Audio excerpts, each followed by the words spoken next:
Welcome to Thunderbolt. Today we're going to talk about the life of a journalist, and to do that, I've invited Kyungen, one of our very proud former student. Welcome. Thanks for having me. Good. So let's get right into it. How's your life? I did not expect that question. My life has been has seen a major change. For the past 4 years, I've been working at Arirang as correspondent. Then this year, major change was that I became an anchor, and I'm presenting 12 p.m. newscast. Wow. So every day. So before that, I was always outside telling stories, covering different stories. New day, new story every day, but now it's new day, new newscast. So yeah. Wow. That's been a major change. Hectic. Hectic? Yeah. What was your first job in your field? I actually started as radio broadcaster. Okay. I worked at TBS EFM. That's an English radio station run by Seoul City. And I actually started reporting weather and traffic. After doing that about a year, I went to the station's flagship program called Steve Hatherly Show. Okay. And then I worked there as script writer and also broadcast panels. Always a handful job. Right. And it was actually my very, very first time doing anything that's related to news reporting because there were 4 panels and they were to bring in news, like interesting news, sometimes bizarre, odd news from around the world, and they will present that to panels. And that's when I found out that it's really interesting to look into different news that are happening around the world. Every day is new day, new news, but at the same time, they're always developing a continuing story too. So that's why I thought that I do want to pursue my career in, anything related to news reporting. But then at the same time, I wanted to do it in a way where I could incorporate my academic background in college in international relations. That's why I thought Arirang TV will be my ultimate and probably one and only destination in terms of job because that's the only English broadcaster in South Korea, and we tell Korean news as well as international news. So that's when I started preparing for my job at Arirang, and I got a job. And yeah, that's how I got here. That's fabulous. Yeah. With so much happening, how do you find what's interesting and what's relevant?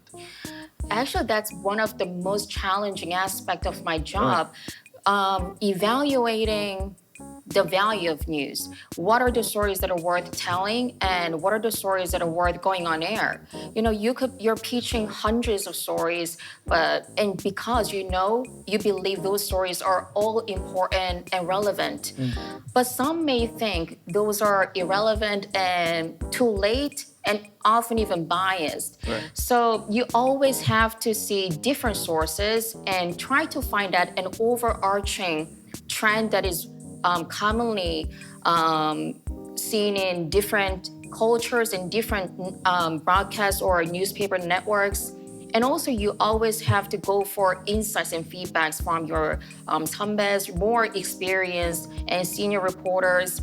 So that's how I find out, these are going to be the stories that are worth digging into, reporting, investigating. And speaking of 선배, your seniors, tell me about your mentorship.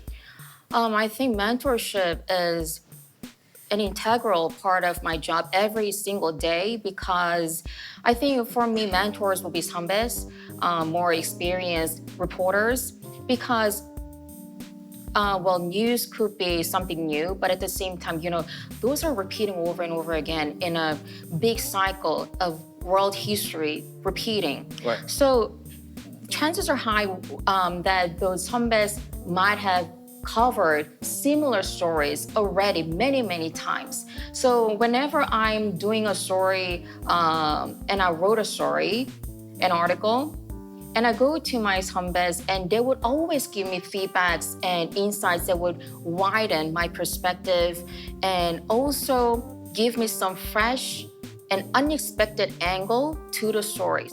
when I was newbie, I thought I always put my efforts trying to make it concise and give a really good summary of what I'm trying to present to audience, my viewers. But some best will give, how about starting with an interview with a person that's directly affected by that policy change, and start with more dynamic and lively to make your story more compelling and more relevant to people, relatable to people. It sounds like being a storyteller is one of the utmost importance of being a good journalist. Am I right? Right. And what are some of the ways to be a good storyteller? Of course, you have to be really concise because you're not telling a story that's in a book. And there's only so much you can tell in 2-minute report. Most of the times, reports are kept less than 2 minutes because once it goes over that, it gets boring. And at the same time, while keeping things concise, you have to make sure that you're telling enough information for your viewers to understand what you're trying to tell them, what is really happening. So that's, so in turn, as you said, storytelling, I think for me, that is a constant process of making decisions, deciding whether to include that information or take that out. Part of it also is knowing the status quo. You would have to know, okay, in order to be a citizen, like this is what an average citizen would know. And therefore, these are some things that I would not have to explain. And even if I don't explain these little things, they'll probably understand this much. Yeah. But that's quite difficult. That's very difficult, and that's a good point because that's one of major challenges that they're facing reporters in Arirang, because our target audience is not domestic viewers. We're targeting viewers from overseas who do not know much about Korean culture and Korean society. So while keeping things concise, we have to be kind enough to give extra information. What may be some of the rewarding aspect of being a journalist? It's really fun. You get to visit different sites, and sometimes, many times, you get to witness one of the most historical and monumental events that will go down in history, and you get to actually record that would potentially be national archives, and they're shared worldwide, thanks to YouTube and other social media. So I think that's some kind of contribution you are able to make to the world, and also personal level, you're very excited. So the fact that you're able to see those different people and history-making people. Good. And here's my last set of questions.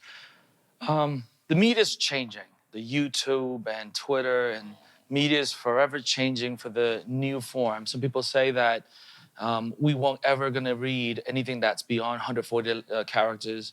And there's more news flooding out from just common, regular people than the CNN and more prepared media outlets. How do you see the news media changing for the future? Well, you made a good point. Everybody can be a reporter these days. You go out on the streets and you see things happening, you post it on social media, and you're going to be the first to report on that very incident, right? So I think now the major job for reporters is not being the first to report on anything. It's more about how to be accurate and how to report accurate news against fake news, but more importantly, giving meaningful and insightful analysis of stories that are they're able to give an overarching takeaway for global viewers because we're so connected. So I think analytical insights are going to be our major task for reporters. And also I think we should go with AI innovations too, because ChatGPT will give you an instant summary if you put in a vast amount of information, and that is going to help you writing news article.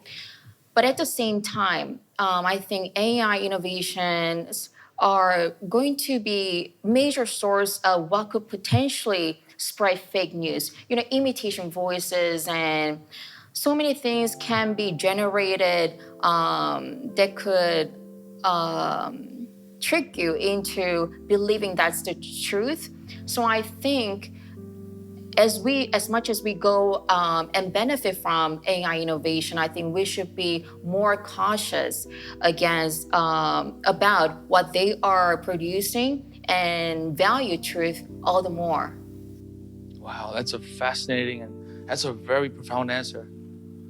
I never thought of it that way. No, I never thought of it that way. And it's not being the first anymore. Not the first anymore, because Right. president of any country could drop a major announcement through his or her social media, and nobody needs to report on that because all of the viewers or people around the world will instantly see that And get that that at news. the same instant. But interpreting and getting what's behind and what are the takeaways are our job to provide, I think. Wow. Wow. And that's a lot of things to marinate and think about. All right, good. And on our last thought, any advice for our aspiring student who wish to be journalists? There could be so many things. Writing, your pronunciation, but most importantly, I think it's about physical strength, because it requires a great deal of dedication and commitment to become a reporter. And once you're assigned with a story, it's yours, it's your baby, and you have to take care of that until the end. And sometimes it will last for weeks, like months, and that will keep you up day and night throughout the week, weekdays and weekend. And there's no such thing as taking a break from that story. And it could be really, really exhausting. And if you want to do that, I think you should have the backings from your body. Because, you could be so passionate to report on this story, but if your body is ready, if your voice is gone because you catch a cold, you can't do it. You are doing a story and that is yours. It's your baby to take care of. And that requires a great deal of grit and dedication and commitment and physical strength. All right.